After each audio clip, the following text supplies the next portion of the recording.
You're listening to the Fierce Valley Podcast, episode 188, Fat at Work Stories. I'm your host, Vinnie Wellsby. They, them, let's do it.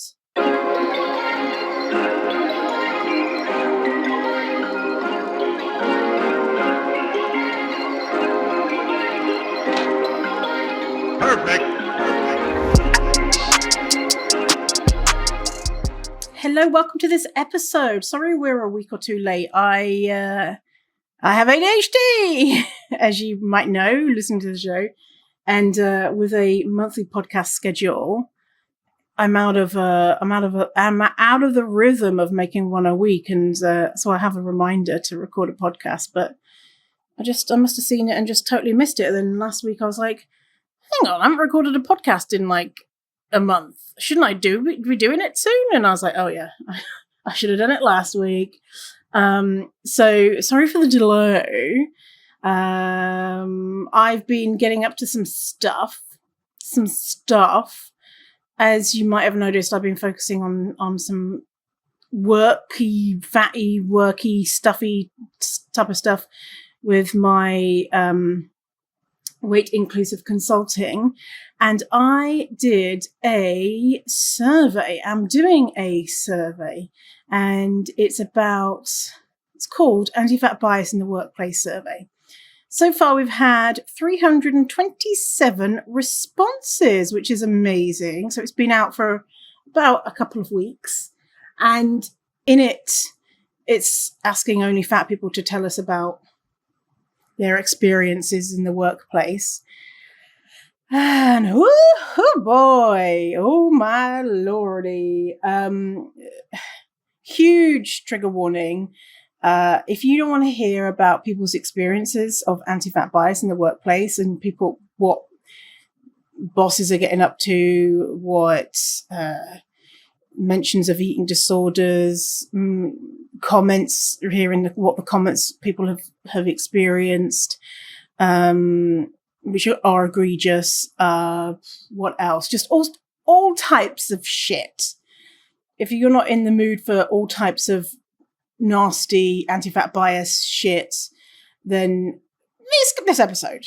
If you want to feel like you're within the community and you're sharing experiences and you want to hear some stories and have your jaw hang open from horror and your eyes pop out with unbelievable surprise, as if you have eyes and a mouth, or let your brain do that, then this is the episode for you. Hey, guess what I did today? I've been in Canada for 15 years, and this morning I had my citizenship ceremony. And so I'm almost officially a Canadian citizen. Yeah.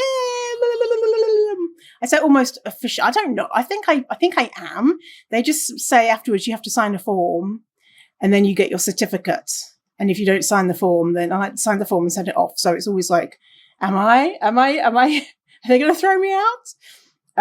But it was really sweet to see all of the other immigrants. We did a virtual ceremony. There was, I think, about 150 people on a Zoom call, and a lot of people had like decorated the back of you could see behind them like Canadian flags, and they're waving flags, and there were people with babies and kids, and they were excited, and actually my eyeballs got a little moist because there was a video showing about, proud to be a Canadian, and then like Indigenous stuff, and it said welcome home, and I was like, moist eyeball alert, because I really do love living here, and it's taken me so long to do this citizenship thing because of my neurodivergence. It seemed like an impossible dream, like an impossible feat. And it wasn't, it was because someone at my choir was like, why don't you just do the application by December? Just do it by the end of the year. And I was like, okay, I'll just do that. And she like kind of told me about her experience, and it seemed like, and you could do it online. And that's the only reason I did it, is because I had someone kind of helping me through. I had someone helping me through before, actually. I'd applied before, and they were helping me through, and then I'd sent everything off, and they came back saying, we need originals of your passport. And I was like, what the fuck? And then anyway, then my apartment flooded and the application got kind of wet. And I was like, no, brain shut down, cannot continue with the application. And that was like maybe 6 years ago. And I was like, I can't. I started the application, but I cannot continue because there was this barrier that seemed insurmountable, which was to send my passport in. And this time they didn't ask for the original passport, I don't think. But anyway, it's done. I'm very proud of myself and very happy. And so now I have a Canadian passport and a British passport. And then at some point I'll get an Irish passport because my mum's Irish. Because the UK is not part of the EU, which is so embarrassing. Oh, anyway. If you're watching on video, you can always watch the show on YouTube. If you're someone like rosacea, like me, I just put on there's a medication called Onrelty or Onreltia. I don't know how you pronounce it. I just put it on my right cheek because it's burning up. And so it takes half an hour to work. So during the podcast, you can watch and see if my cheek slowly turns less scarlet red, to see if it works and how much it works. If you're interested in trying the medication, obviously I'm a totally different human, but if you're interested, a little study for you.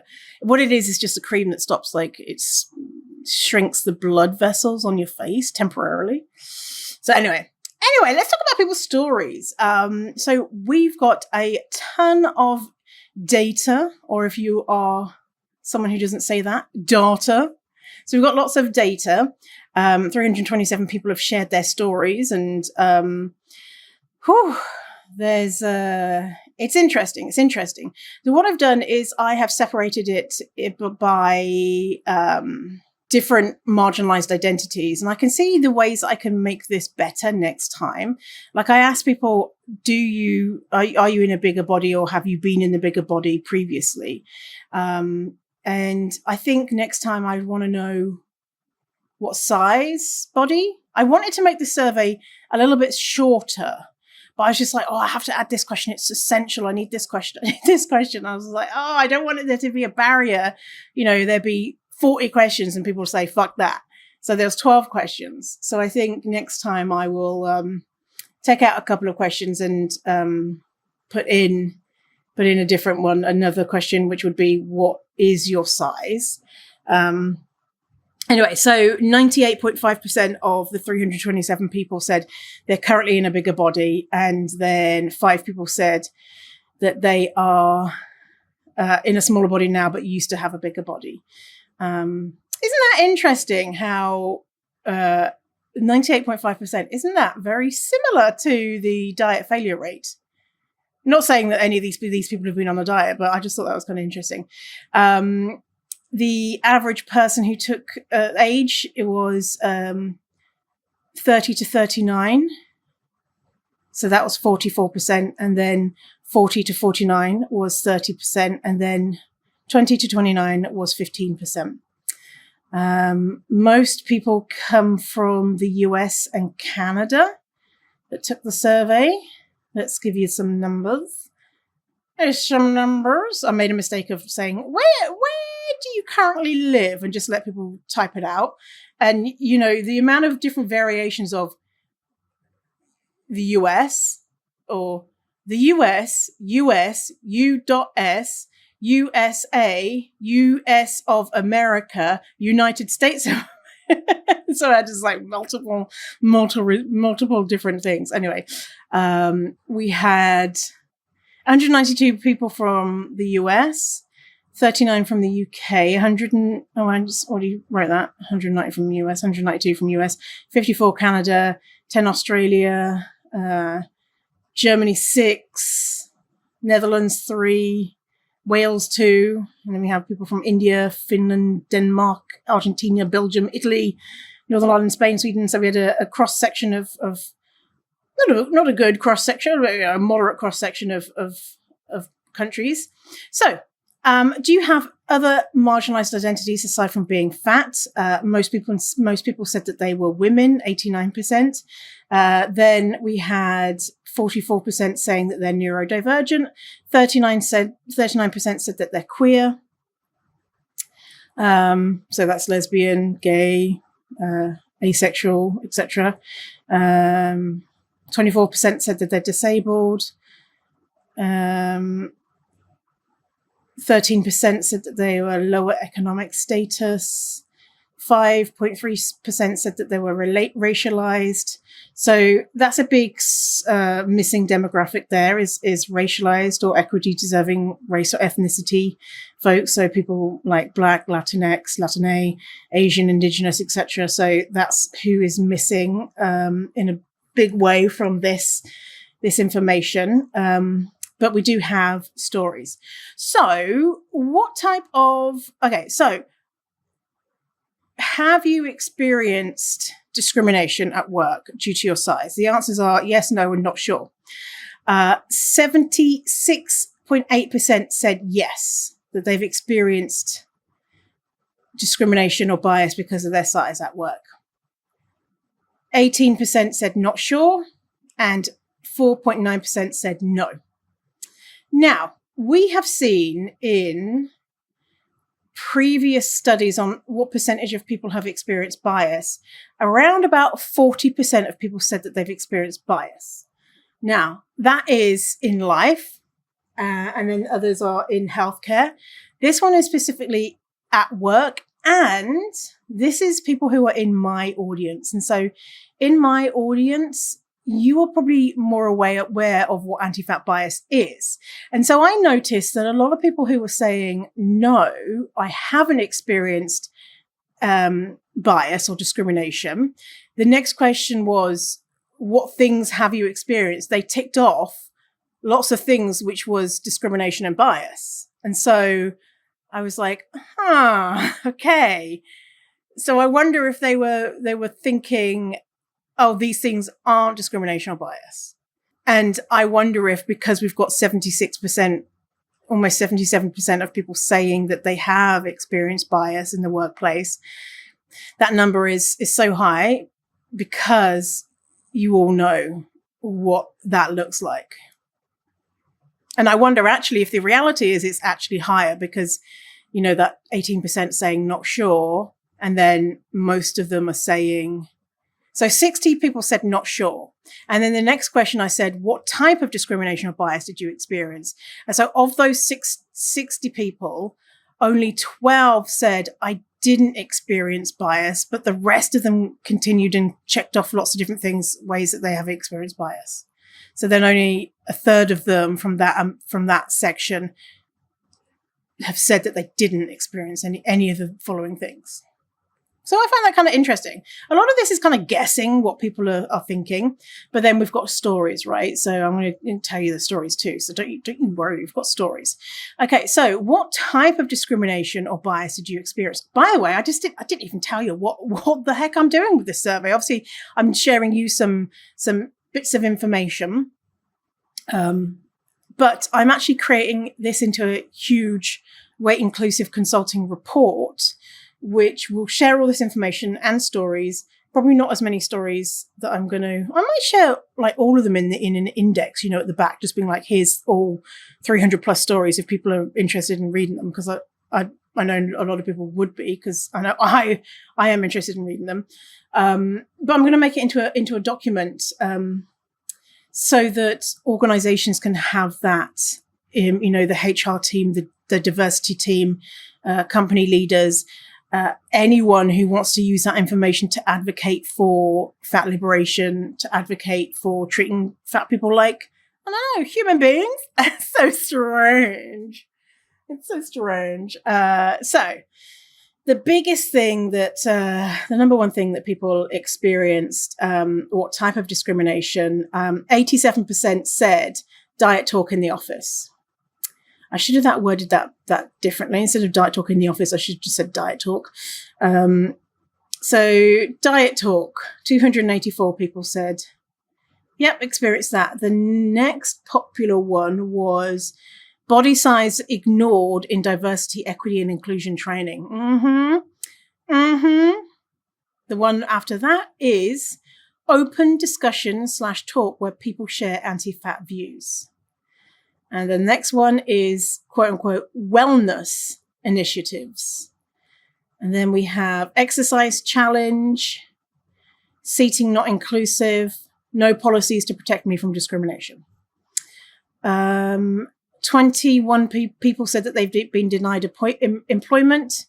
51 people said that they were not promoted. So that's 6.5% denied employment.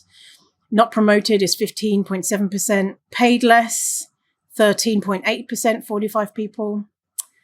Fired. 7 people were fired or disciplined for being fat or higher weight in a bigger body. And there's lots of different other options, so we'll share that on the survey, but they're the big ones. And I think that's a huge thing, is the diet talk and the anti-fatness. It's so normalized. It's like breathing in some of these offices, in some of these workplaces. It just really is so normalized. And a lot of times people are saying sitting down to lunch was really traumatizing, because that's all people spoke about was food. Just, so many responses just saying that is just the rhetoric. And so I think that that's a really important thing that we need to change. We need to make it so that people know that it is taboo to start talking about food and losing weight in the workplace, or know that there's going to be consequences, right?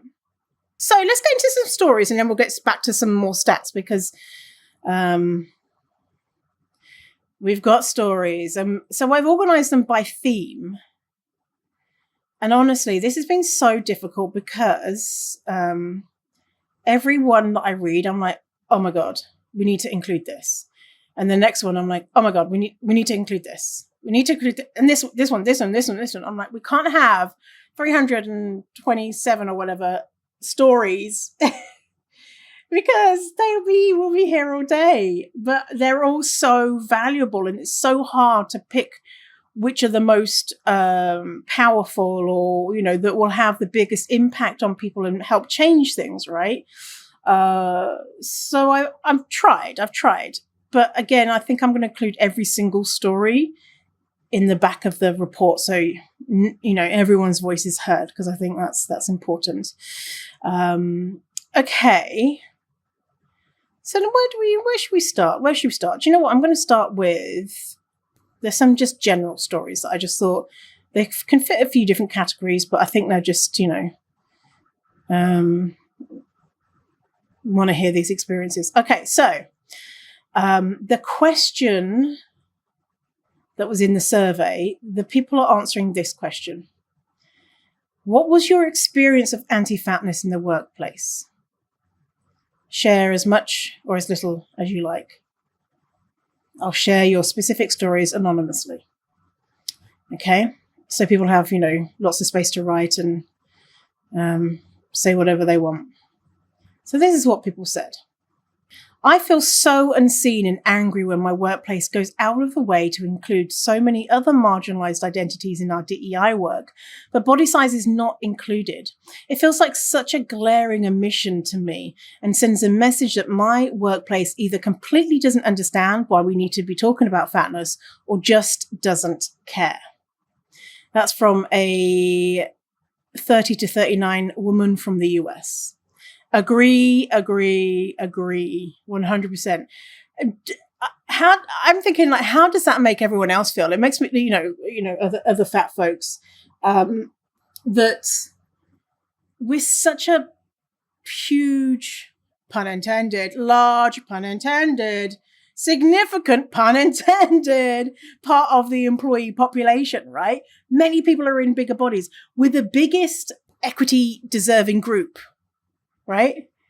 And we're ignored almost exclusively. So it's like, hello, hello. Come on. It makes me feel really it makes me feel mad. It makes me feel mad when I experience that. Or when you see on forums like, oh, we really want to, make sure that we're being inclusive in our application or whatever it is. And they'll say, are you part of any of these groups? And they'll just include a few. And I'll be like, hang on, you're missing off gender diverse people. You're missing off disabled people. You're missing off, and almost 19, I've never seen them ever mention people with bigger bodies. Never. But often they miss other things.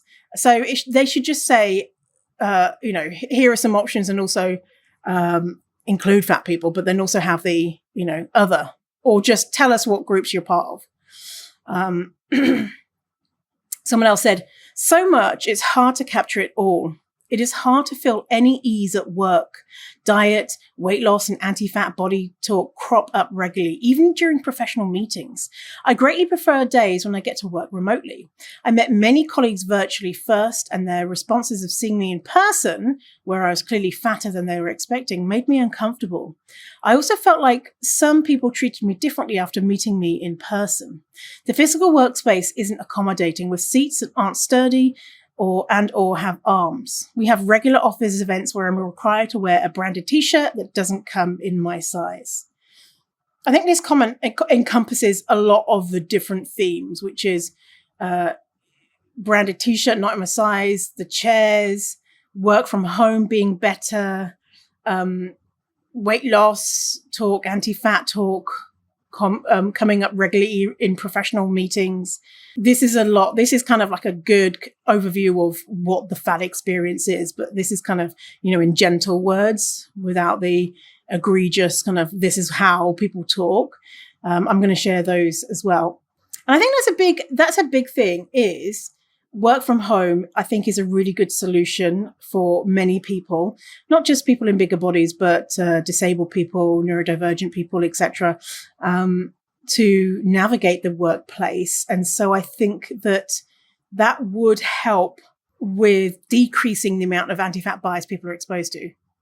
Because they just don't have to be in contact with other humans as much who are spouting this shit. Ugh.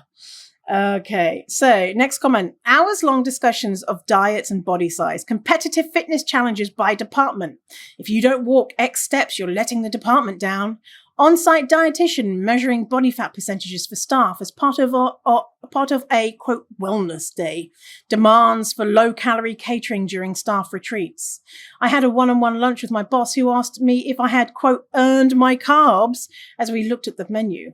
I've had matching t-shirts handing out at all staff events in sizes that wouldn't fit me, and have been flooded with compliments on my weight loss when I was severely ill.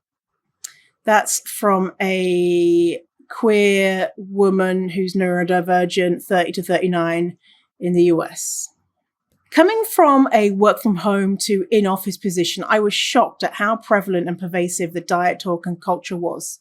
The amount of times I've heard, quote, working here is going to give me diabetes because someone dared to bring in donuts, no matter how many times I've taken the time to explain what the actual risk factors are for diabetes, just so it shows how much they don't care and that they'd rather continue with their fat-phobic rhetoric. In addition, it's the constant policing of food. Are you having another one? The looks when you say that you dared to rest or turn down participating in the latest, quote, wellness challenge, and just the constant air of being judged, which I fully recognize isn't as bad as it could be, but it is exhausting to constantly be exposed to it and shown how many people think you're wrong for simply existing and daring to enjoy your existence in a fat body. I think, which I fully recognize isn't it isn't as bad as it could be. Yes. And it's also really fucking bad. Like, this stuff, I just think about the cumulative effect that this stuff has on our mental well-being and our health and our success in the workforce. Just that constant air of being judged. That story is from a 20 to 29-year-old disabled queer person from the United States. A lot of people were saying that they have to eat their lunch in their car. That was a common story, eating lunch in my car, because it got so overwhelming to listen to diet talk and anti-fatness in the office that they had to remove themselves, or people looking at what they're eating and judging and saying out loud what they're thinking. This comment is interesting because I think this is really important for a lot of people, especially if we're looking at people in the DEI world who hope that they are working on biases. And I think a lot of, the more that I'm exposed to the DEI world, the more I'm like, what the fuck? Because I don't know about you, but I always thought that people who were committed to unlearning stuff would be committed to unlearning stuff and doing better. A lot of them come out with really fucked up things around fatness. Really. I'm just like flabbergasted, thinking, hang on, you do this as a job, right? Like, what? But anyway, this comment says, so much of the anti-fat bias and comments I hear at work come from people who truly believe they are not biased against fat folks. It's often their own body image issues and insecurities that prompt these comments in the first place, but they seem to lack any awareness of how triggering and harmful these comments are.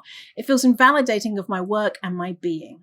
And that's the thing is the most, when we're unlearning anti-fatness, the most egregious, when we're really into it, that's the second time I said egregious. The most, when you're steeped in anti-fatness, you are openly like, fucking fat people are disgusting. Then when you overcome that bit and you're like, okay, well, fat people are human and shit, and they deserve respect and access and all that type of stuff.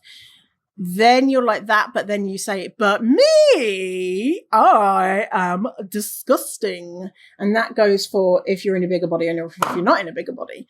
And so often how this stuff manifests is, I shouldn't. I've been so naughty. I should really get on a diet, and all that type of stuff. I look so fat today. Self-depreciating. If someone is saying that and they're in a smaller body, it's harmful if, no matter what, but especially if they're in a smaller body and their colleague is there sat opposite them eating their lunch in a bigger body, and you have your smaller bodied colleague being like, I'm so greedy and fat because I licked a dust ball the other day, and so I mustn't eat for the next 17 years. I'm just the biggest I've ever been, or it's really bad. Oh, no, but you look good. No, you're fine. You're beautiful. No. Don't call yourself fat. No, you're gorgeous. Like, hello. A bit of a disconnect there. What's going on? So the stories that I found were the most sad and enraging was the stories about what your bosses, what your supervisors, what company leaders have said. Okay, so let's hear some of those stories. Encouraged and assumed to have had weight loss surgery while I was out of work for my mental health due to a SA.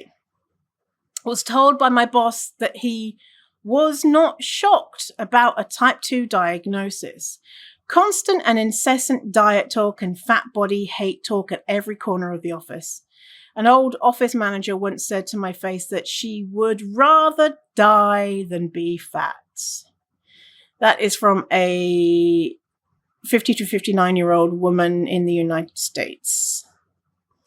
When I first took a job with my current employer, my supervisor had just started a new diet and constantly pushed it to me, to the point where I was concerned that if I didn't also do this diet, I could lose my job.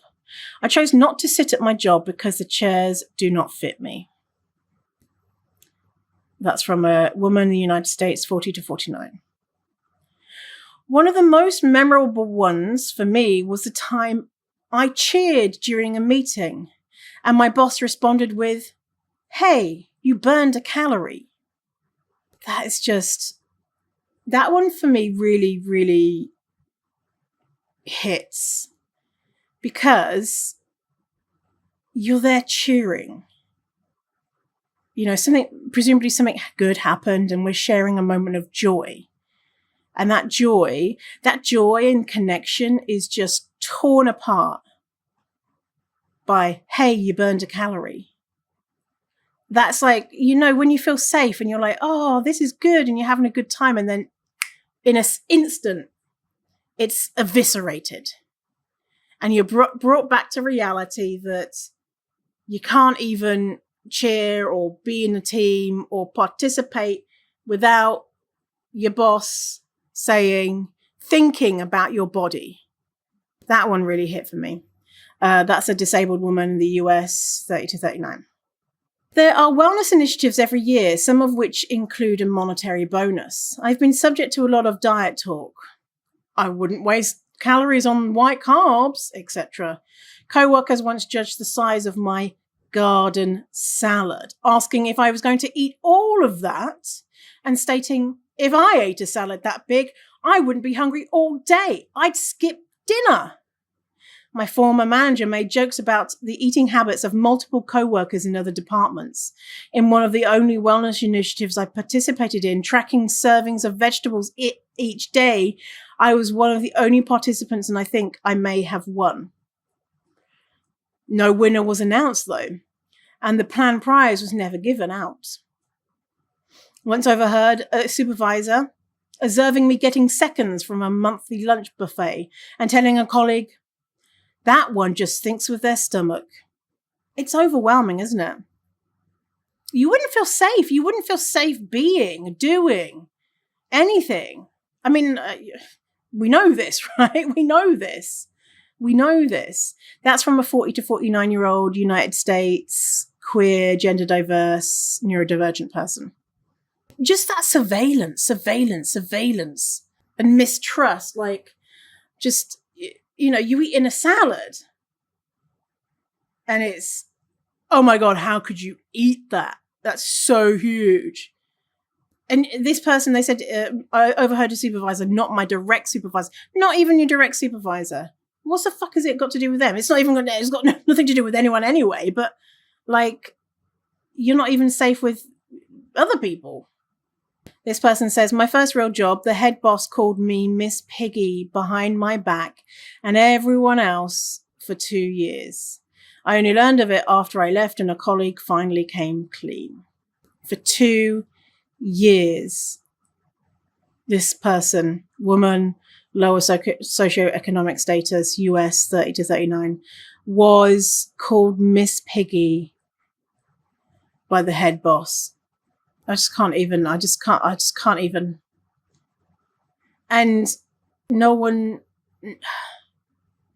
they just let it happen.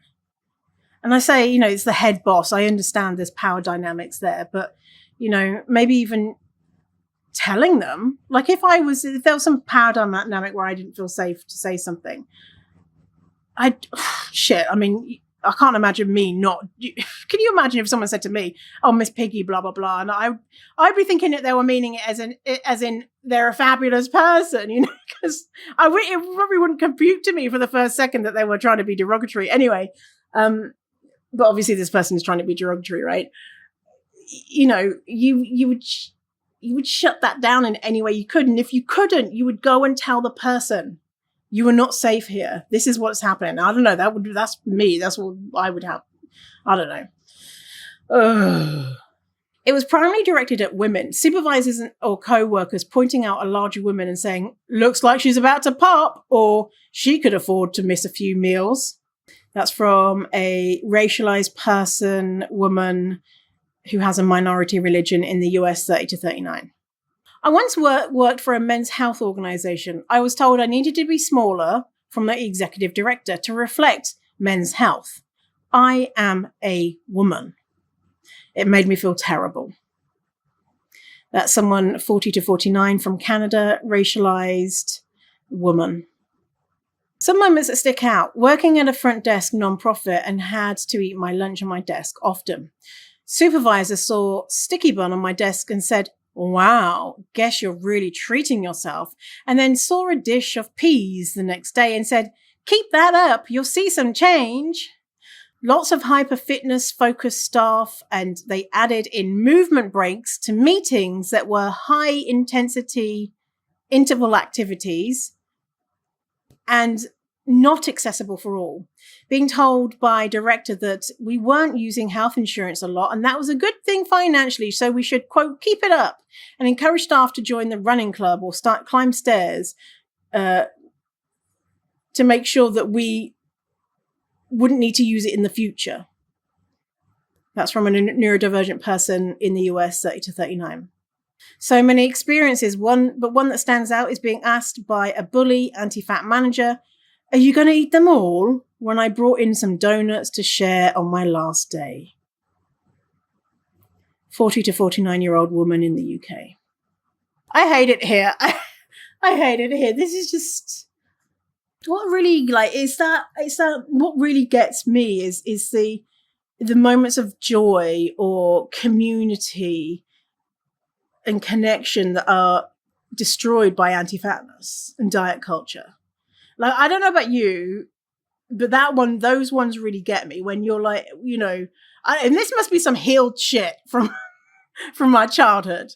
You know what it is? I know what it is. I tell this story in therapy like a few times a year. I've probably told you a lot as well. But I remember when I had a balloon, I went to Burger King for the one and only time in my childhood when I got invited to a birthday party there. And so this was like flip your shit, best thing that's ever happened, right? And so, you get the balloons on the sticks. And so I took that home like beyond happy. And my dad was a bully and abusive, and he couldn't handle any noise. And I think he was neurodivergent, never diagnosed. And I was silently playing with this balloon on a stick, literally just gently wiggling it about. And just something about that really annoyed my dad. And he said, "Oh, come over here, let me see that balloon." And he took his cigarette and he popped it. And I think that's why, when someone's experiencing joy, why that's so powerful to me, that someone comes and literally bursts their balloon. Oh. And even my mum, she wouldn't stand up to my dad. And I remember even my mum said, "Roger," that's my dad's name. And I was like, oh, I know that's fucked up. Because even my mum said Roger. And then my lips started trembling, but we didn't cry. And then I think my dad was like going, "Oh, look at you whinging," and something like that. That word is difficult to whinge. Oh, anyway, so maybe other people have other, other experiences which make other stories really difficult for them to hear. But that joy being crushed is my one. And don't worry about me. I'm in therapy. Everything's fine. Okay. So some general anti-fat talk. I once had a woman in my office look me right in the eye and suggested a sponsored slim. A sponsored slim is like a sponsored weight loss. People pay you to lose weight.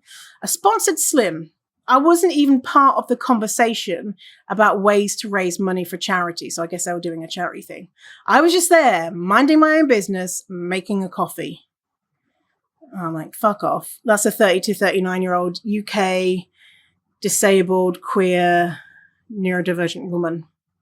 Don't you just wish in those moments you could just be like, fuck off, Sharon. Who the fuck asked you? I'm just making a coffee. Why don't you do a sponsored shut the fuck up? God, fucking hell. Ooh. This person, who is a woman from the US, 30 to 39, says, "It's always a little shocking. Recently in a presentation, a metaphor with slides and drawings was used to describe how our processes had become fat and lazy. And these are the steps to run a marathon. I looked around to see if anyone else in our group of 10 was noticing this, but I was the only fat person. Yeah, I get that too, that kind of, what? Are we still doing this? Even though I know we're still doing this. What really gets me is I can't read business books because they always crowbar in a conversation about weight loss or a metaphor about weight loss or about being fat. I'm like, what the fuck has fat got to do with taxes? And they'll be like, oh, put in a fucking metaphor. I'm just like, why? It's so common in the business world. It's bizarre. It's bizarre. This person who is 20 to 29 from the US, queer woman, neurodivergent, says, really judgmental talk from teammates equating sugary coffee to getting diabetes. I wish this whole fucking sugar and diabetes thing would just die a death. I mean, come on. Get with the program, people. Diabetes is almost exclusively a genetic condition. Having a sugary coffee is not going to give you diabetes. Which the other person shared that story of like, hey, educating about diabetes. And still people are like, oh. Anyway, so teammates equating sugary coffees to getting diabetes, judgments of others, uncomfortable office furniture and lack of inclusivity. A teammate I felt close to once made a bunch of anti-fat jokes about someone at Starbucks that got a super sugary drink. And I just remember feeling so dejected as my team laughed.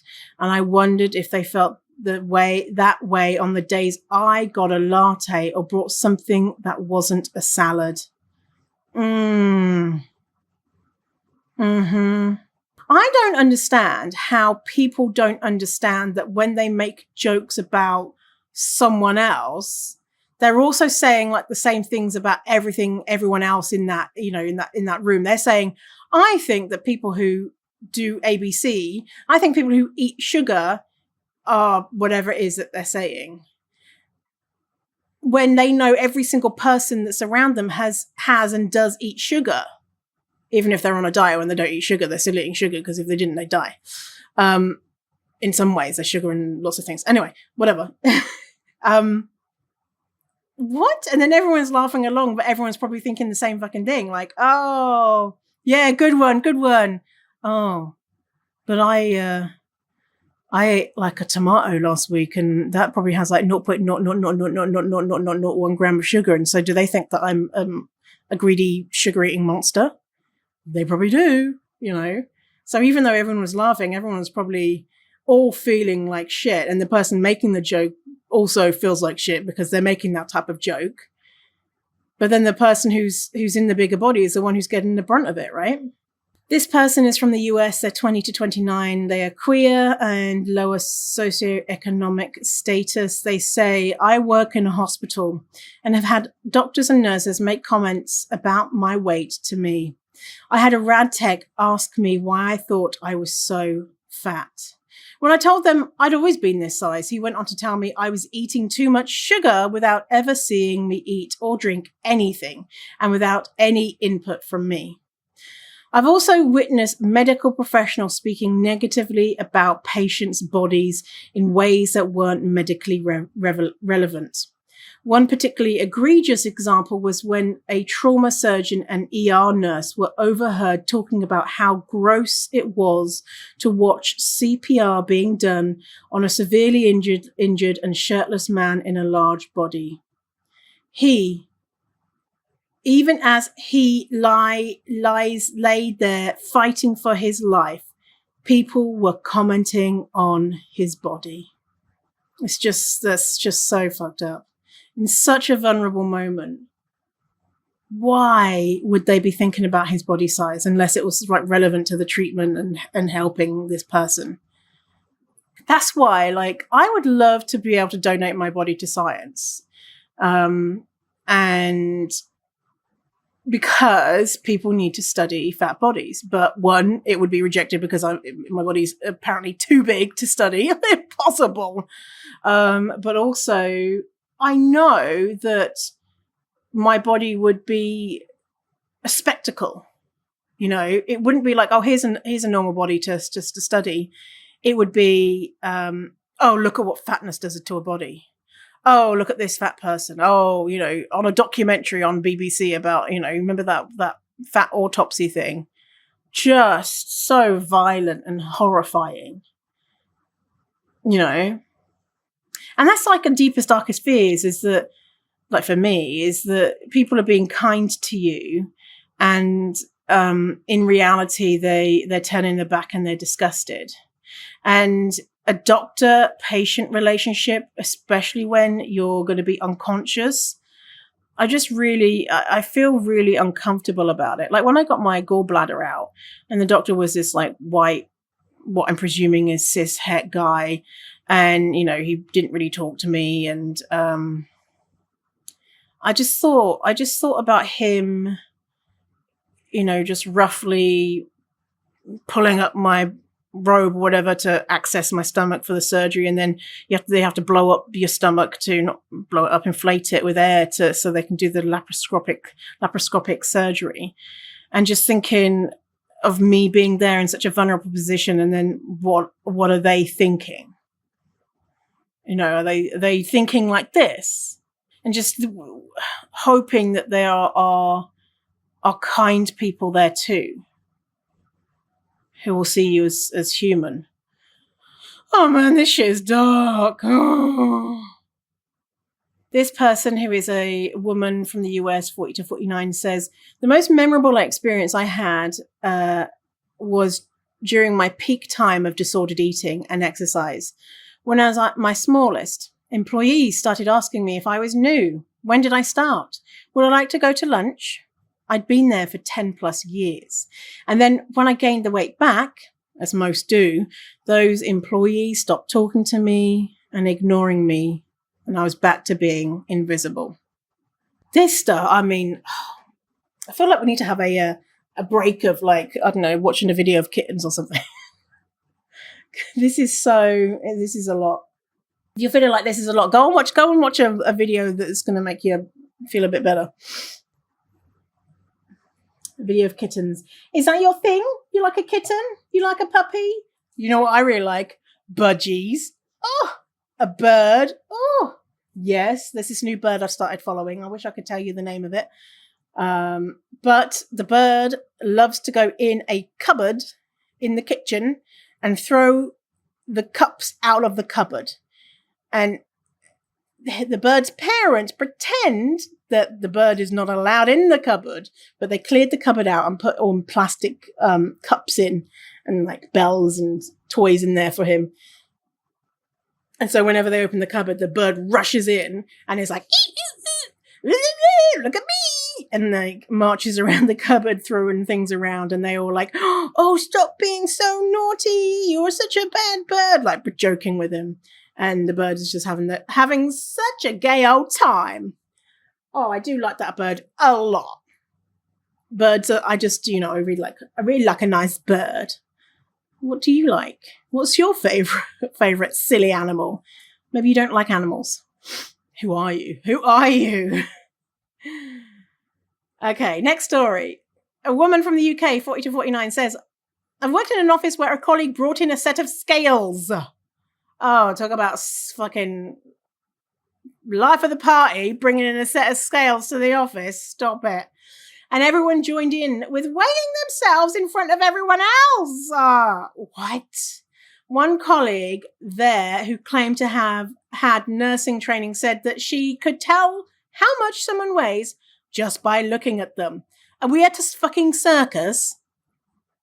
What? There's a local fair, it's not a fair, amusement park, whatever, in Vancouver, and one of the people there says, give me $1, and if I guess your weight correctly, I keep it or whatever, and if not, then you get $5 or whatever. And it has some scales. What the fuck type of fucking what? No. Oh, this person also says, another colleague at the same place told me that I look like the back end of a bus. That sounds like a lovely colleague. That's a British saying. Back end of a bus is like, big, I guess. I think that's what that means. Yeah, that's what I would always take it as, like someone who's an attractive, big, I guess.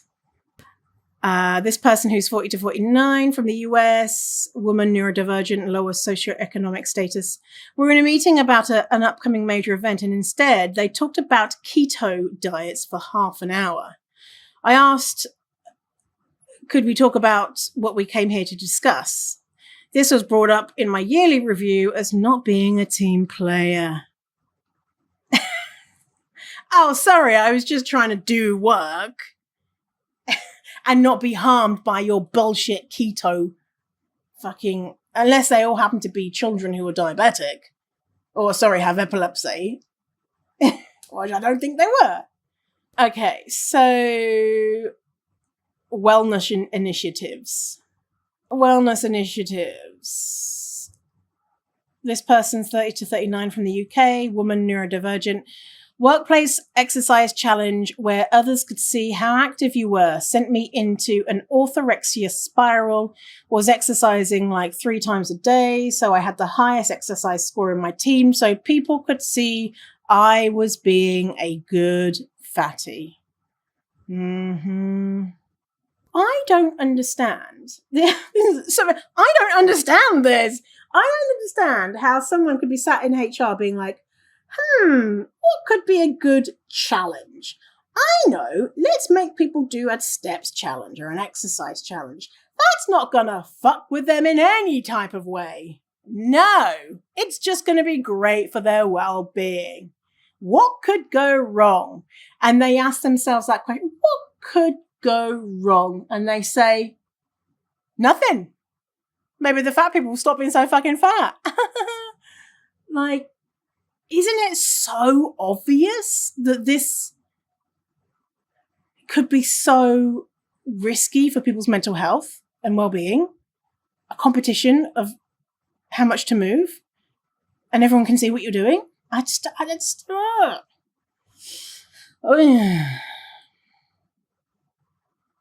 Monthly weight loss challenges from HR, and the person who lost the most weight during the challenge won a prize. These challenges sometimes had us logging our weight into an Excel spreadsheet, which HR kept track of. Weekly, quote, health-related emails from HR promoting diet culture. What the fuckity fuck is that? What? Again, that person sat in HR saying, this is going to be great. People are going to love this. I hope the prize is a new fucking HR team. That's the prize. That's what we need. Fucking that new HR. Get rid of that fucking ding-dong HR person who's tracking employees' weights in an Excel sheet. It's just so fucked up.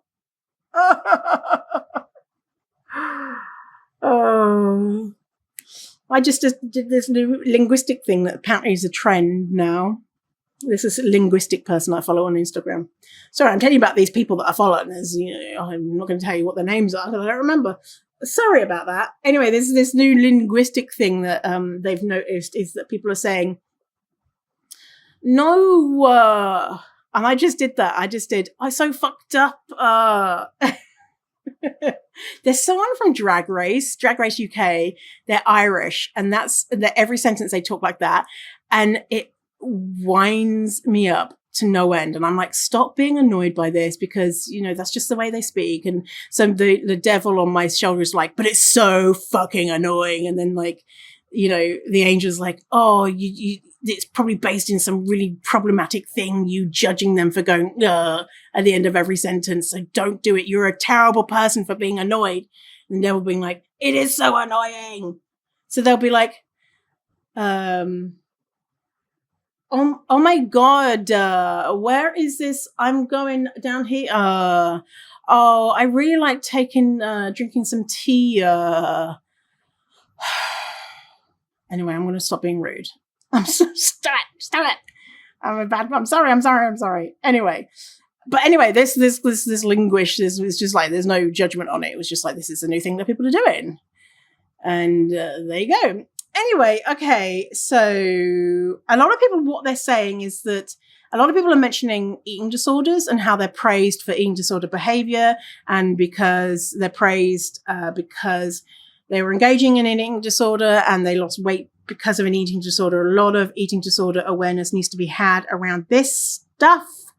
This person says, at my current company, for years, they had a challenge where if you lost a certain percentage of your body weight, they would pay you a notable one-time bonus for, quote, prioritizing your health.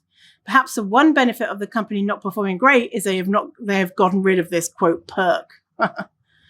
That's a disabled woman from the US, 30 to 39. This person is from Spain, 30 to 39, racialized, queer, woman, neurodivergent, and immigrant. My work created a wellness group led by an outside contractor held weekly for a few months.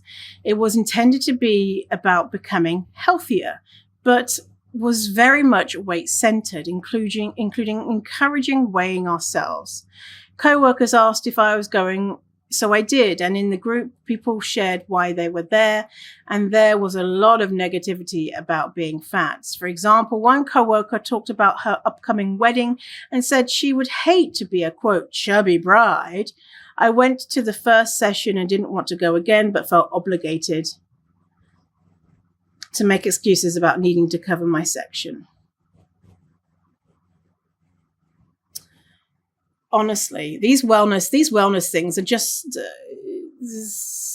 so badly researched, and it just seems like, a sexy thing for companies to do like 10 years ago. I was like, where's my scissors? I had to cut up because I was going to play with something on my desk while I was talking, but they're over there because I had to cut up my PR card for my permanent residency card because now I'm a citizen.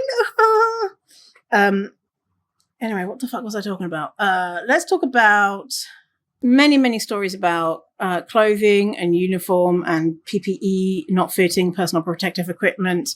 This person who is from Australia, 30 to 39, queer, gender diverse, neurodivergent, lower socioeconomic status, says PPE not fitting correctly caused physical discomfort and nobody else in the workplace seemed to have an issue with it. So I accepted that it was a, quote, me problem. And at that point, I believed it was obviously my problem to fix through intentional body size manipulation, which particularly backfired. I ended up even bigger. The PPE not fitting correctly caused significant anxiety about my safety. Not having inclusive sizing in uniforms caused me to feel shame. I was less able to do my work efficiently because of the anxiety and shame spirals. I mean, even if organizations look at this as a cost saving measure, people are going to be better at their job if they are comfortable and safe and feel included. And you're not going to get sued when someone gets hurt because the equipment doesn't fit them. It makes financial sense to give a shit about fat people.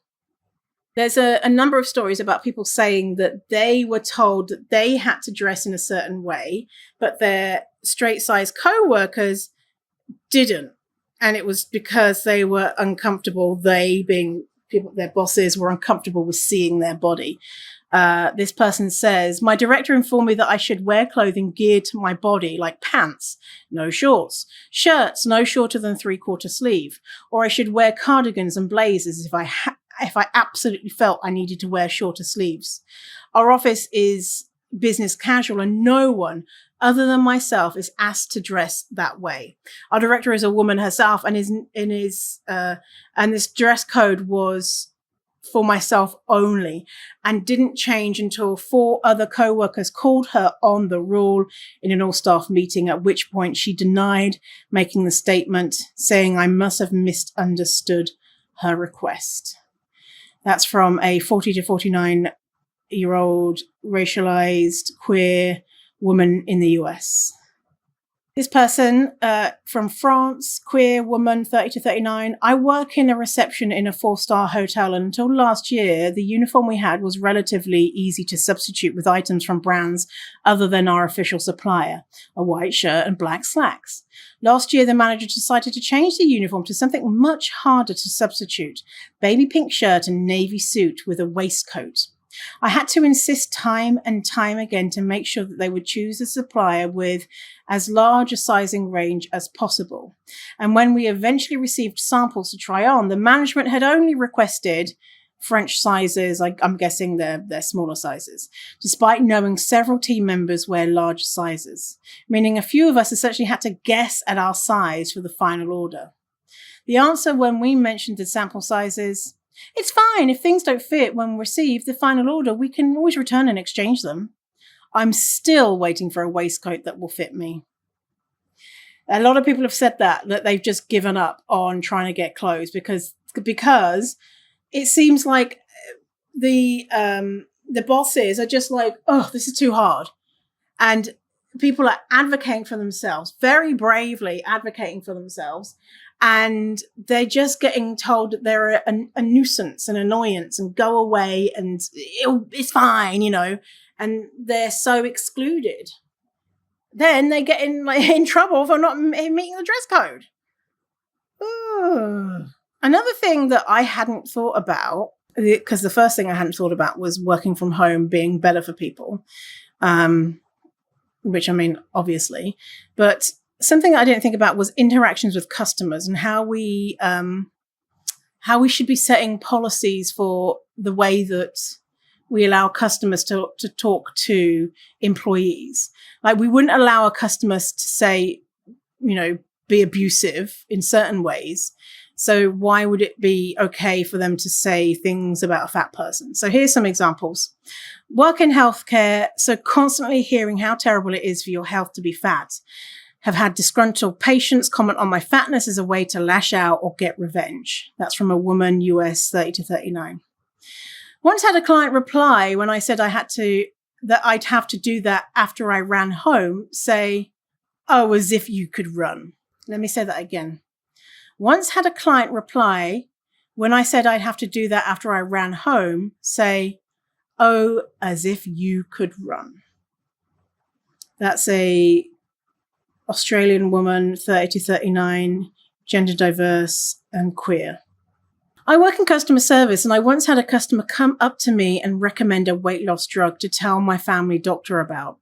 I poker faced the entire interaction and asked her if there was anything specific about the job I do that I can help her with. And she said, no, she just really wants me to feel as happy as her when I lose the weight. I went to the back room and asked for someone to cover the desk while I cried in the bathroom. My male supervisor at the time didn't pry too much about what upset me, but he wasn't able to support me or even ask the customer to leave because she technically hadn't done anything to warrant to be escorted off the property. That was another reminder that all I have to do is exist in a fat body, and people take that as permission to give unsolicited advice, judgment, and feedback. That's from a 30 to 39-year-old in Canada who is racialized, woman, neurodivergent, and an immigrant. Because there's like such a power difference there when you're talking to a customer. Because you could lose your job if you said to that customer, mind your fucking business. So you have to have this, theoretically take this abuse, this shaming. And like this person said, what are we going to say? Can you leave because you're shaming, body shaming staff? Well, if you had policies in place to say that we expect, this is a problem, right? Because people don't even know it's a problem. If you had like top down, listen, we don't accept diet talk and body shaming, anti-fatness. That would be really easy for you, as if you're a supervisor, you witness that from a customer and say, oh, I'm sorry, customer, but I'm going to have to ask you to leave because we don't accept comments about our employees' bodies. How easy would that be? Well, it's probably not easy, but you would have the corporate backing. You would know that you were in the right. Here, it's kind of like this example. Like, what can you do? Oh, I was just being helpful. I'm just, now we know this is unsolicited anti-fatness and diet culture, and it's fucked up. And this person is racialized, woman, neurodivergent, immigrant. So think about all the other experiences that they're having to go through with those other identities as well, of being, microaggressioned out the wazoo and, overt discrimination. So these other, quote, little things, which they're not little, are just piling on and piling on. And it'll be easy as well if we know if that the supervisor was like, oh shit, anti-fatness is anti-blackness, is white supremacy, is ableism, and knowing that this person is a racialized person who is neurodivergent, a woman, it'd be easier for them to say, this is not okay, versus, they're just trying to help. So I think this education about why this is so powerfully, impactfully awful is really important. Okay, so I think I'm going to leave it there with the stories. Let me just go back and give you a couple of other kind of stats in case you're interested. How impactful has anti-fat bias been on you throughout your whole career? And I asked people to scale it from a 0 to a 10, 0 being not impactful at all and 10 being incredibly impactful. The average answer was 7. The next one was 8. So 7 or 8 impactful out of 10. I also broke this down by marginalized group. And so which marginalized groups said that they are more impacted by anti-fatness? And what do we think?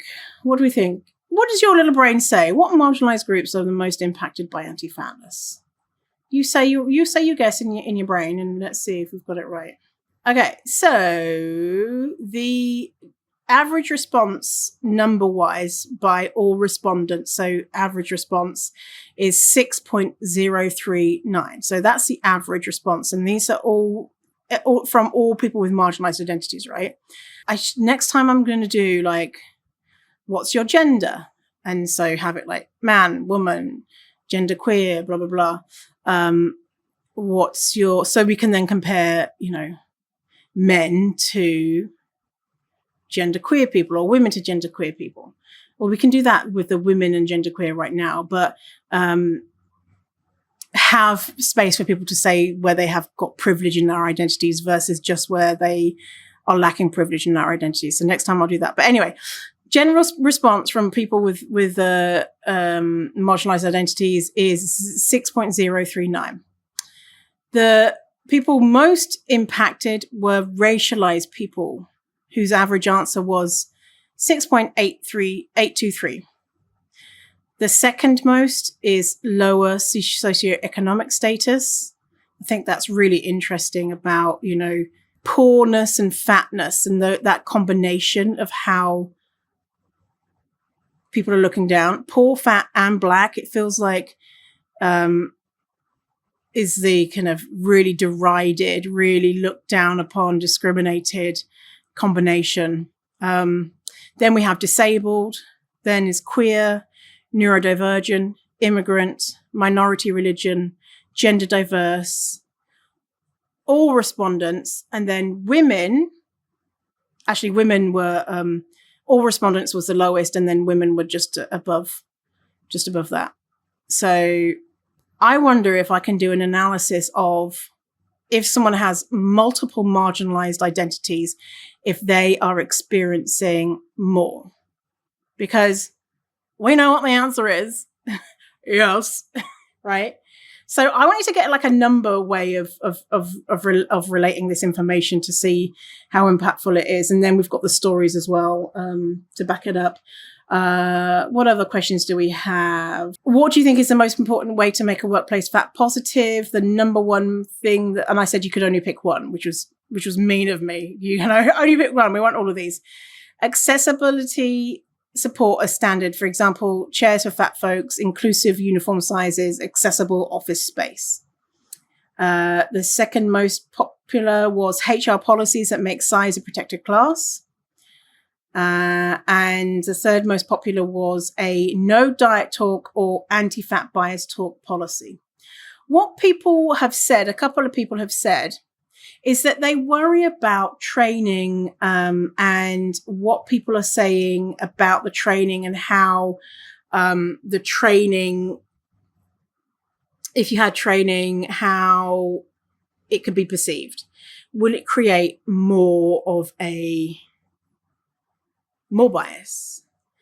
And I think that's a really interesting point, because I think it's important how the training is delivered. Because unfortunately, a lot of DEI trainings are really shit. They're shit. They're boring. They are boring as fuck. They're judgmental. They are blaming. Not all of them, but many. And when I'm doing my training, I want to have fun, right? I want to have fun. And I don't want to be boring reading off a slide, la, la, la. You know, that's not my personality. And people always seem to be really surprised that, if they don't know me, that, you know, they had fun during a training. And from what I know, because we know so much about shaming in our community, in the fat community, and we know how much shaming is a shit way to motivate people to change, I think going in with the not shaming people for what they've done and making it about them and how everyone, not everyone, but pretty much everyone can relate to feeling dissatisfied with their body and relating it to why they should care, I think is important, right? Versus stop being mean to fat people. But, you know, of course, stop being mean to fat people. But let's maybe do education in a way that is bringing people in versus calling people out, and getting people engaged and interested and passionate about this subject, and moved by stories and experiences of people that they love and know and care about, versus having to do this thing because they're forced to and they're really mad about it. I think there's a big difference there. Is you can approach training in different ways. So yeah, so I don't have the answer to that. I'm thinking about that. I'm thinking about should training be mandatory? And there's certainly lots of DEI trainings that are mandatory. Sorry, I've been using that DEI without saying what it is, in case you didn't know. Diversity, equity, and inclusion. Do we have to force people to behave in a certain way, or before they will? I'm thinking about the people who are really like committed to bigotry and bias. Is that what is successful and has been successful in other areas? Are we trying to reach those people, or are we trying to reach people who are somewhere in the middle and closer to the belief that fat people are human, and just helping them come along and helping them be better advocates and be better in the workplace? So anyway, I've been thinking about these things. If you want to talk to me about that stuff, let me know. I'd love. It's interesting to think about, right? I'm always thinking about like how to make people think like, to force people to think like me. No. I'm such a perfect human being. You just think like me. No, like how to communicate with people so that they are motivated to make a change in regards to being committed to anti-fatness and not being committed to anti-fatness. Like, what is the best? And you know what I found is that shaming and blaming is just not, That ain't for me. That's not for me. So anyway. There's more questions, but I've been going on for like 50,000 years already. How's my face? Oh my goodness. I just looked at my face and it is a way less red. Thank you, Onreltea. Onreltea. That's an expensive fucking cream. Now I think it's like a really small size and it's like $125. Why do I have to pay for things? Why can't I just have people? I don't know. Why do I have to pay for healthcare? Well, I guess I don't live in the US, so now I'm Canadian. I don't have to pay for most of my healthcare. I have to pay for my fucking inhaler, which is $125. So it's like $2 a suck on it. Anyway, but whatever, I'm thinking, all the things I don't like about Canada, but I've just become Canadian and I really like it here. I like being in Canada way more than the UK and Ireland. And I'm very pleased that the Canadian government has decided that I am allowed to stay. Thank you, Canadian government. I appreciate you. All right. If you want to do the survey, because I want to keep it open, if you want to do the survey, it's in the show notes. If you don't know where the show notes are, go to fiercefatty.com/ whatever the fucking episode number this is, 188. Is it 188? Something like that. I'm so helpful. If you appreciate the work that I'm doing, go to Ko-Fi, Kofi, and the link will be in the show notes. And you can donate some money so that I can buy some face cream for my rosacea. Hey. Or not, whatever. If you want to, amazing. If you don't, you're dead to me. Get out of my life. No, you don't, you do you. But I would really appreciate it. All right. Well, thanks for hanging out with me. By the time this comes out, maybe in the next week or two, the final report of this is going to be out. There's so much information, right? Oh, Nelly. Imagine there's like 300 plus stories because people are sharing stories in different sections. Anyway, whatever. I'm going to stop talking, let you go. Enjoy your day. Have a wonderful, fierce, fatty day. Remember, you are worthy. You always were. You always will be. Stay fierce, fatty. Good boy. See you later. Tatty bye.